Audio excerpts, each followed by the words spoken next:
let's see. I think I finally. Oh, I went through a lot of different changes that kind of off camera. I had to take a break. I had to take a break and get something to eat and stuff because I was going without food for a while. But I kind of tried a lot of different things. But actually, this yeah, what I was trying wasn't really related to this per se. Let's see this because this um oh this is a different kind of method that I set up right here. This is basically an original an original design, original redstone design using Project Red. By me. It took me a second to come up with it, but I mean, it didn't take that long. It actually came quite quick after I took a break. But before I was having some trouble just like trying different things, and then the one I came up with wasn't really. Yeah, it was good, and I had it on camera. I have it on camera, so that's in one of the scenes before this one. But this I ended up going with this, and this is pretty good. I think I like this better. I have much more control over it, and things make a lot more sense with this setup. And it's much cleaner as well. Apparently it's storming. Jeez, it's storming hard. It's turning right now. All right. And I'm able to do a lot more. And I I checked. I wanted to check out a few more of these. Whatever you want to call them, logic gates, and flash wires. So this RS latch, this is something I use to, um, well, I use this to create a certain effect. Well, I guess I should talk about that first. Well, first, I guess let's go one step at a time. This is this creation right here. Um, let's just look at this real fast. So here we have a pulse coming through. It goes down to this. Um, and this is going to, these are all the same amount of ticks, which is what I wanted to go, which is the kind of method I wanted to go through initially. I wanted to go through the same amount of ticks going through, using the same wire going through multiple logic gates. So, or multiple repeaters really. So, I have this going through here. It takes 8 ticks. So that takes 8 ticks for this particular block, and then it goes through here. The signal is taking 8 ticks through here as well. It goes through here, which is just a signal leading into that. So here we have 8 ticks and then 16 ticks. So it's really just counting it again. So it's really It's really just counting the same amount of time. So it's nice and synchronous between the wall or the pistons coming out. And so, it happens again here. This is for the second block right here. This is for the third block, so it happens again right here. And then this is for the fourth block. This is for that block right here. It counts it again. And then this is for the fifth block. This block right here counts it again right here. And then I kind of, started. I mean, I could have set up this exact same like pattern right here up there, but it was a little bit more complicated since I had to come down a little bit. It's all good though. So then I have this block going to this block and this block going to that block, and it all fits together pretty nicely. I have these up to stop to cut off the redstone wires, and I also put a roof on them because I was going to have a different sort of effect coming on, where I have these kind of delay. So I was going to be able to click a button, and I was going to have these delay and come back after however amount of time that I wanted. So I was going to put like a repeater on here, and put different kind of wiring up here, so that when connect the repeater from right down here, so that when so like that, so that when you put it in, and it did work, so that when you put in a signal, it'll count in here. This will be a higher count than these, so these are 8, and this will be at something like 32 or 16, more like 16, so that when the signal stops, because it's going to be a button press, the signal is going to be a pulse. When the pulse stops, at the end of the pulse, the signal will still be in here for 32 ticks, whereas these 8 ticks will have already left out. That means that the pistons will stay out for as long as you want. The only downside to that was that I had the wire going straight across, so it'll be like at 3. It'll be about 3 at a time, since I'll have them like this. It would have come back like 3 pistons at a time, for however long I wanted, depending upon how complicated I want to make the setup right here. But I didn't want to make it very complicated, so I was stuck to powers of 2, so 32, 64, things like that. 16 wasn't really fast enough. It was still coming back pretty fast, so I wanted to set it to 32. 32 was kind of good, but the problem was the pulse would end before the pulse on here actually got to these pistons. That means that it came out, went back in, and then came out again for 32 ticks, and then came back again. That's how it went, and you don't want that to happen because you'll still fall if it comes out. Oh yeah, and here I'm just kind of testing. This is how this is how I learned about each of these. I just looked at them, looked at the names, and kind of figured out what they did from that, and then kind of tested it out further and got my answers. And I found a lot of success with that. Found out what these did rather quickly, and I was able to integrate them into my system. So here we have the RS latch. So before we get into the RS latch, I have to discuss what I wanted to do. What I wanted to do was be able to, man, I have to go back in time because there were so many different ideas that I had that I wouldn't mind implementing. But there was one general idea that I wanted to implement, which was coming out here. You push this, and you walk along it. And while you walk along it, maybe this thing is coming back in, or once you get at the end, you push something and it comes back in. I just didn't want this whole thing to be out while you're in the room. So, but what I ended up doing was creating this thing down here, so these come out while you stand on them, so they kind of catch you.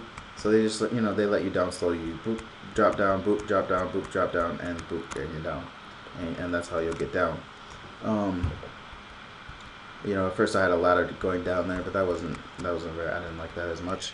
So, but yeah, in order to integrate that, I needed what is called an RS latch, which is kind of like, which is a reset, it stands for reset latch. I'm not sure if that's what it stands for exactly, but I know that that's what the concept is. So it's like a reset type thing, and what it does is once you put in the signal from here, I'm going to put in a signal from here, right? This is going to be the input, and this is going to be an input. So what we have two pairs, right? We have two pairs right now. We have a pair of input and output. So we have a pair of input right here, these two pairs which are currently off, and then we have a pair of input and output right here which are currently on. So when you input from here, it's going to turn that pair off. So this pair will no longer be emitting a signal, this input and output pair. So the output right here, I'm not currently using the output, but if I were to place something next to the output, it will be on, because this input is on and these two outputs are off. So these are going to be on and off at the same time. So when you input in this one, it's going to turn this output off. That means that when I come over here, and it's vice versa. So when I come over here, it's kind of like a reset type thing. When I come over here, it's going to reset it. Is this one already activated? This one's already activated, so I need to activate that one. You could also tell by the fact that these aren't in. So when I come over here and click this, it's gonna pull these out. I could demonstrate, but it's gonna pull these out. Let's see. I'm trying to think. So yeah, so when you click, when you push that, it's going to input the pulse, and it's going to switch. So this input and output will be activated. These will be deactivated, and it's basically a reset to this position, or for this position. So yeah, that's how that works. And I guess I'll demonstrate now. I kind of wanted to save the demonstration for the end because that's, it's the main thing. But let's go. Boom. So here, this floor kind of comes out, and then when you click this, it's going to reset it. So let's look at here real fast. So now you see that these two are activated rather than this one, and that one too, if that one was there. So it's been reset. So now if I come out here and push this, it's going to reset back to the other standard position. So we're just basically resetting between two states. But I also have this set up, to these floors down here. So here's the setup real fast. The setup is right here. You know, we have output. So how I managed this was I needed, so first of all, the output thing, or the RS latch, is going to take pulses and it's going to turn them into constant transmissions. But I need a pulse in order to handle these right here, because what I need is for these to go in and come out. So I need a pulse. So, you know, in order for this to come in, like if I have a signal, it's just going to come out and it's going to stay there, and I can't have that. I need it to come in and then go out. So, you know, I need it to come in so I can stand on it, then go out, and for that to come in next so I can land on it, and then go out so I can fall off, and for that to come in so I can land on it just in time, and, you know, have all the times basically synchronized so that it'll catch you.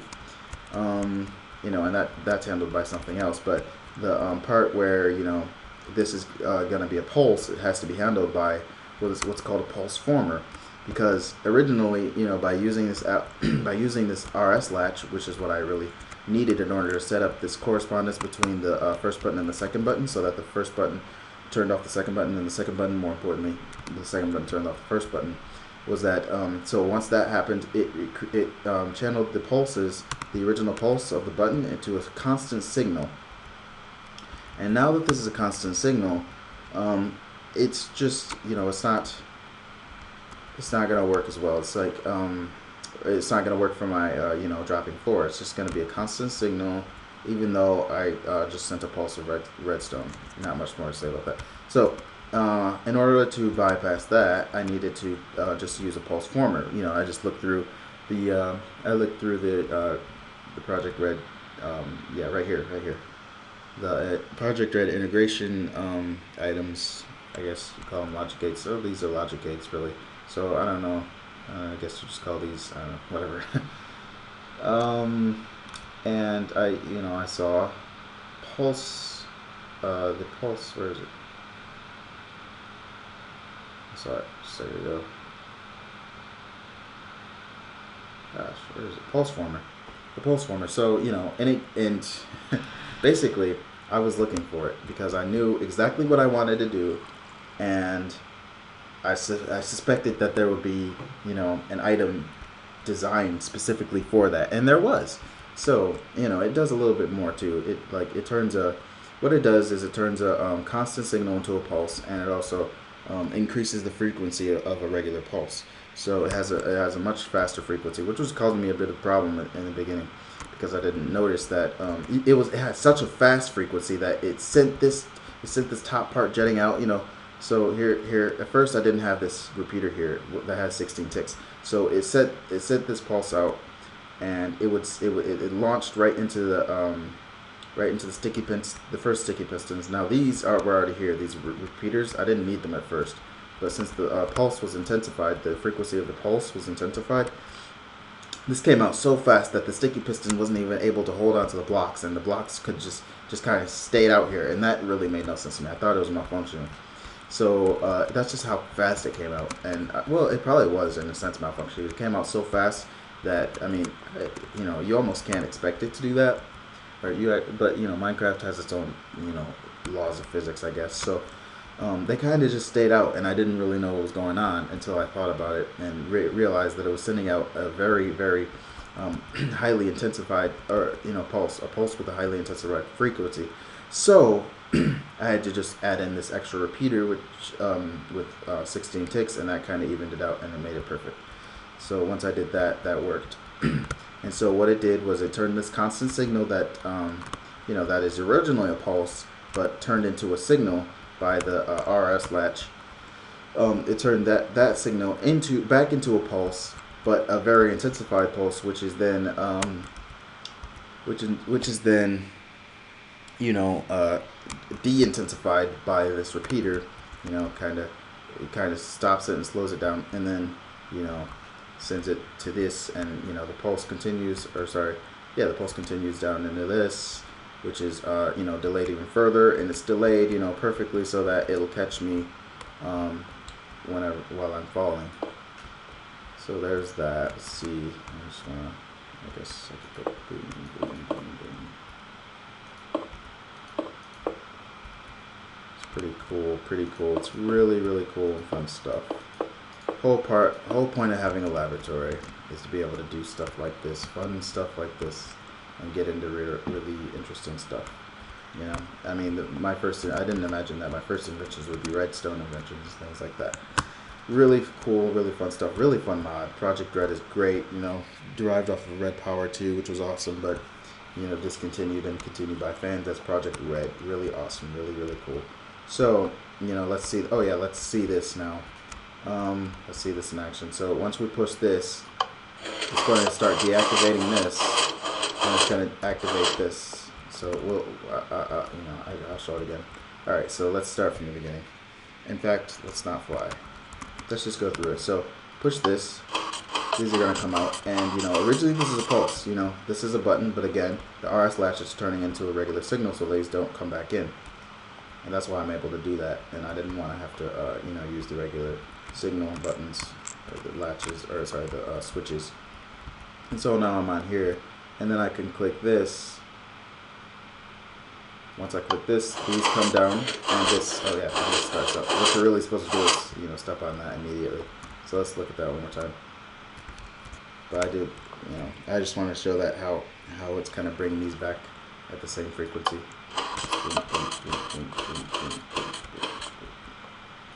And then this comes out, and you stand on it, and it lets you down like that. Pretty neat, pretty cool, pretty cool. Let's see that one more time. I just want to see, make sure it's coming out at a nice frequency. And then, yep, there we go. And then, you know, you end it, and it's like this, just as it should be. Really, really cool. Really neat. Alright, and so I think I'm done in there. I really like these strips right here. And, you know, as I say that, of course I'm breaking them, because but that's because I wanted to try out these black strips.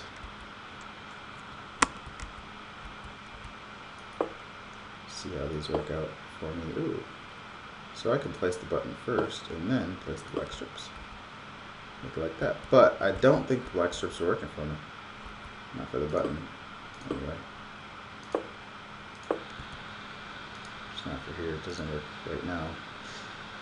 Because there's not enough. It just seems out of place.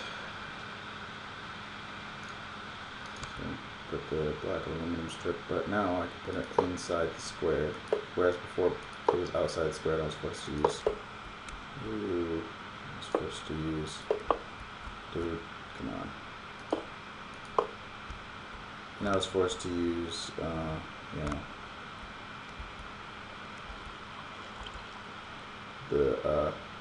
the nooks at the end, because they didn't connect.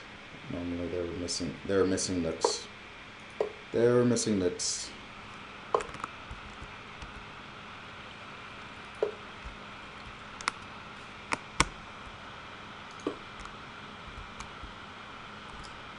There were missing nooks.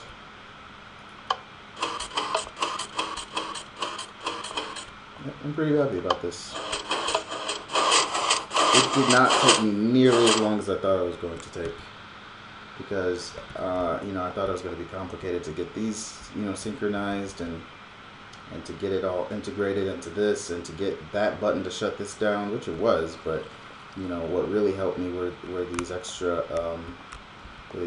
things over here, these logic gates and repeaters and pulse things. And I didn't get to test this multiplier out the multiplexer, because as I was investigating and thinking about the multiplexer, you know, and actually taking my mind off the problem, that's when it, you know, it all hit me, and it just all came together, and it came together pretty well. It's pretty nice. You know, I figured there's a laboratory anyway, might as well do some experimenting. And I do a lot of experimenting, and it's really nice. And I learned how to do everything.